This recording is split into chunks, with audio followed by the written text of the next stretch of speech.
नमस्कार, मैं हूं महावीर सैनी रामसागर और सीता के स्वयंवर में आप सबका स्वागत है। आज सीता मैया का स्वयंवर नहीं हो रहा, बल्कि मैं आप सबको सीता मैया के स्वयंवर की कहानी सुनाऊंगा। यह कहानी आपने सुनी भी होगी और रामायण में देखी भी होगी, लेकिन मेरा सुनाने का कारण यह है क्योंकि आज के हमारे नए युवा पीढ़ी, हमारे युवा भाई, युवा साथी हमारा इतिहास भूलते आ रहे हैं। उन्हें पता ही नहीं कि राम कौन है, सिया कौन है। इसलिए मेरा मन किया और आज ये सीता का स्वयंवर की कहानी मैं आपके समक्ष पेश करने जा रहा हूं कि सीता मैया राजा जनक की पुत्री थी। सीता मैया राजा जनक की पुत्री थी। वो वास्तव में धरती मैया से जन्मी थी, इसलिए उनका एक नाम भूमिजा भी है। सीता मैया का जीवन साधारण नहीं था। वह बचपन से ही कई असाधारण काम करती रही, जिनमें से एक था शिव के धनुष से खेलना। यह शिव धनुष विश्वकर्मा ने पृथ्वी के संरक्षण के लिए बनाया था, जो भगवान शिव ने भगवान परशुराम को दिया। और परशुराम जी ने कई बार इस धनुष से पृथ्वी की रक्षा की और बाद में राजा जनक के पूर्वज देवराज के संरक्षण में रख दिया। यह शिव धनुष इतना ज्यादा भारी था कि बड़े बड़े वीर, बड़े बड़े महारथी इसे हिला भी नहीं सकते थे और नन्ही सीता इसे बड़ी आसानी से एक सूखी लकड़ी के टुकड़े की भांति उठा लिया करती थी। जब यह दृश्य राजा जनक ने देखा तो उन्हें आश्चर्य हुआ कि सीता कोई साधारण कन्या नहीं है, वह कोई दिव्य आत्मा है। इसलिए उन्होंने निश्चय कर लिया कि वो सीता का विवाह किसी साधारण पुरुष से नहीं करेंगे, बल्कि उसी के योग्य किसी महान पुरुष से करेंगे। लेकिन उन्हें ये चिंता हमेशा सताई जाती थी कि वो सीता जैसा योग्य पुरुष खोजे कहां से। फिर उनके मन में एक विचार आया कि वो सीता का स्वयंवर करवाएंगे। स्वयंवर का अर्थ होता है जिसमें कन्या अपनी इच्छा अनुसार वर का चुनाव करती है और उस स्वयंवर में यह शर्त रखी जाएगी कि जो धनुर्धारी इस शिव के धनुष को उठाएगा और उस पर प्रत्यंचा चढ़ाएगा, उसी के साथ सीता का विवाह कर दिया जाएगा और उसी को सीता के योग्य समझा जाएगा। यह स्वयंवर का निमंत्रण सभी राज्यों में भेजा गया। यह निमंत्रण अयोध्या भी जाता है, लेकिन अयोध्या के राजकुमार राम गुरु वशिष्ठ के साथ वन में रहते थे और वहीं से एक सभा दर्शक तौर पे स्वयंवर का हिस्सा बनते हैं। प्रतियोगिता शुरू होती है। बड़े बड़े राजा, बड़े बड़े महारथी उठकर आए और धनुष को उठाने का प्रयत्न किया, लेकिन धनुष उठना तो दूर की बात, हिल भी नहीं पाया। सभी महारथी महाराजाओं ने बड़ी कोशिश की, बड़ा प्रयत्न किया, लेकिन कोई भी उस धनुष को नहीं उठा पाया।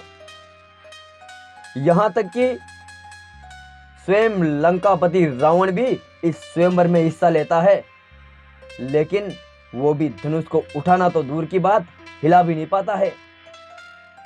जब सारी प्रजा ने रावण का उपहास किया, उसका मजाक बनाया, तो रावण क्रोधित हो गया और अपने सारा बल, अपनी सारी शक्ति उस धनुष पे लगा दिया और धनुष को उठाने का प्रयास किया। तो धनुष थोड़ा हिला तो, पर धनुष के नीचे रावण की उंगलियां फंस गई। रावण ने सारी शक्ति लगा ली, सारी ताकत लगा ली, लेकिन उंगलियां नहीं निकली।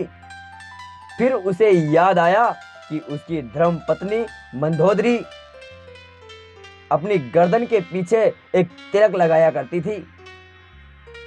यह तिलक भगवान नारायण का नाम का लगाती थी, पर यह बात रावण को पसंद नहीं थी, क्योंकि वो भगवान विष्णु को हमेशा से अपना परम शत्रु मानता था। लेकिन एक दिन बात ही बात में मंदोदरी ने रावण से कहा था कि अगर तुम कभी विपदा में फंस जाओ, तुम पर कभी संकट आ जाए, तुम सिर्फ मेरे इस तिलक को याद कर लेना, तुम्हारा संकट टल जाएगा। रावण को वो ये बात याद आई और रावण ने मन ही मन भगवान नारायण का जाप किया और कहा कि अगर मंदोदरी का तिलक सच्चा है तो मेरी सहायता करे। और झट से रावण की उंगलियां निकल गई। सारी प्रजा ने रावण का उपहास किया, रावण का मजाक बनाया, तो रावण क्रोधित होकर उस सभा से चला गया। राजा जनक बड़े दुखी हुए, बड़े दुखी होकर अपने स्थान से उठे और कहने लगे, क्या इस सभा में कोई वीर नहीं है? क्या ये धरती क्षत्रियहीन हो गई है? क्या मेरा वचन आज झूठा हो जाएगा? मेरी पुत्री सीता आज कंवारी रह जाएगी? क्योंकि इस सभा में जो उपस्थित हैं उनसे तो किसी से ये धनुष उठना तो दूर की बात, हिल भी नहीं सका। क्या इस पृथ्वी पे कोई क्षत्रिय नहीं रहा? ये बात लक्ष्मण को चुभ गई। उसको राजा जनक की कही हुई बातें अपमान करने वाले शब्द लगे और लक्ष्मण अपने स्थान से खड़े हो गए और कहने लगे, हे मिथिला नरेश, आपकी वाणी हम क्षत्रियों को अपमानित कर रही है। अगर मेरे गुरु की आज्ञा हो तो इस धनुष को मैं सूखे तिनके की भांति उठाकर फेंक दूं। अरे ये धनुष तो क्या, मैं पूरे ब्रह्मांड को एक बॉल की तरह उछाल कर फेंक दूं। लेकिन बड़े भाई के होते हुए छोटा भाई विवाह के स्वयंवर में हिस्सा ले, ये शोभा नहीं देता। इसलिए मैं अपने भैया राम से यह आग्रह करता हूं कि वह स्वयंवर में हिस्सा ले। राम ये कहकर मना करते कि हम यहाँ केवल एक दर्शक मात्र हैं। उससे पहले गुरु वशिष्ठ ने भगवान राम को स्वयंवर में हिस्सा लेने का आदेश दे दिया। भगवान राम अपने स्थान से उठे, गुरु के पास गए, गुरु को प्रणाम किया और उनका आशीर्वाद लेकर धनुष की तरफ बढ़े। सारी प्रजा की, सारी सभा की नजरें, सारी सभा की निगाहें राम पर टिकी हुई थी। उनका गठीला शरीर, मस्तक का तेज सबको अपनी तरफ आकर्षित कर रहा था। राम धनुष के पास गए और धनुष को बारंबार प्रणाम किया और एक ही झटके में धनुष को उठा लिया। और जैसे ही प्रत्यंचा चढ़ाने के लिए उसे मोड़ने लगे, धनुष टूटकर दो हिस्सों में गिर गया। इस तरह शर्त पूरी होती है और मिथिला में उत्सव का आरंभ होता है।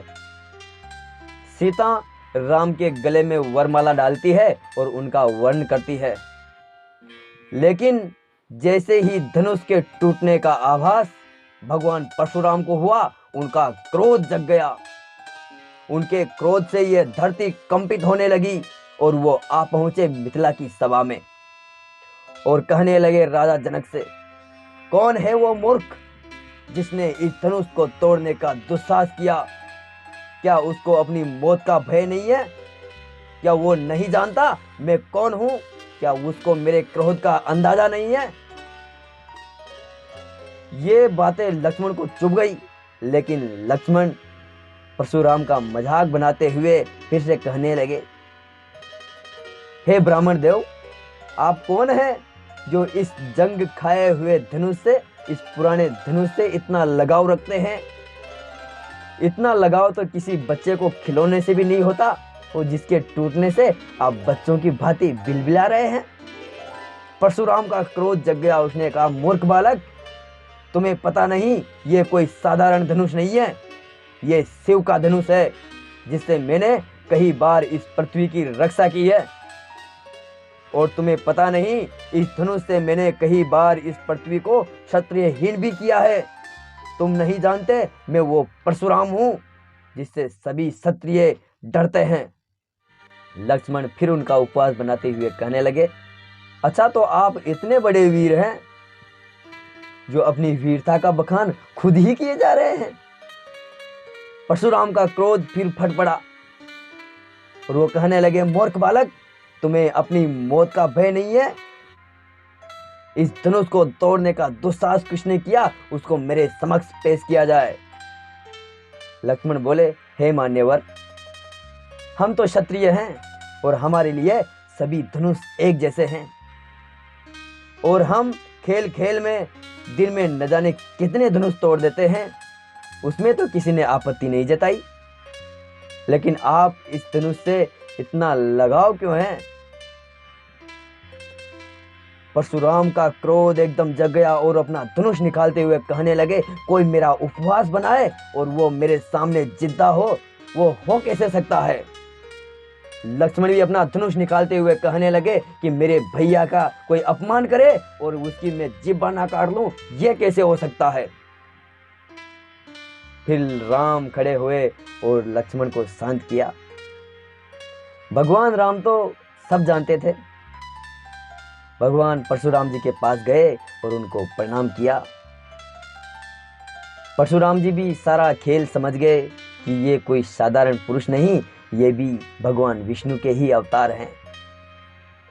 और परशुराम जी का क्रोध शांत हुआ और फिर राम और सिया को परशुराम जी ने आशीर्वाद दिया। जब सिया और राम अयोध्या चले गए तो भगवान राम ने देखा कि एक दिन माता सीता उदास बैठी थी। जब भगवान राम ने उनकी उदासी का कारण पूछा तो सीता ने कहा कि आप तो क्षत्रिय हैं और क्षत्रिय तो कई बार विवाह करते हैं, आप भी करेंगे, तो फिर मेरे प्रति आपका स्नेह, आपका प्रेम कम हो जाएगा। तो भगवान राम ने सीता माँ को वचन दिया कि चाहे कैसी भी विपदा आ जाए, कैसा भी संकट आ जाए, लेकिन मैं दूसरा विवाह नहीं करूंगा। और ऐसा ही हुआ। किसी कारणों के साथ, किसी कारण की वजह से, किसी समस्या की वजह से भगवान राम को सीता माँ का त्याग करना पड़ा। लेकिन जब अश्वमेध यज्ञ हो रहा था तब भी भगवान राम ने दूसरा विवाह नहीं किया, क्योंकि भगवान राम का वचन सत्य है और वही कह के गए हैं कि रघुकुल रीत सदा चली आई, प्राण जाए पर वचन न जाए। आज ये कहानी सुनाने का मेरे पास कोई तात्पर्य था ना कोई कारण, लेकिन मैंने इसलिए कहा क्योंकि किसी ने बड़ी सत्य कहा है कि हमें अपना इतिहास कभी भूलना नहीं चाहिए, क्योंकि जो लोग अपना इतिहास भुला देते हैं वो उसी इतिहास को दोहराने के लिए अभिशप्त हो जाते हैं, यानी मजबूर हो जाते हैं। ये राम और सीता के विवाह की कहानी और राम और सीता के जीवन की कहानी पति पत्नी को अपना धर्म सिखाती है और इंसान को सत्य की राह पे लेके जाती है। इसलिए हमेशा रामायण देखते रहे, रामायण पढ़ते रहे और अपना इतिहास जानते रहे। कोई गलती हो गई हो तो क्षमा चाहता हूँ, और आपने बड़ी धैर्य से सुना, उसके लिए आपका बहुत बहुत आभार।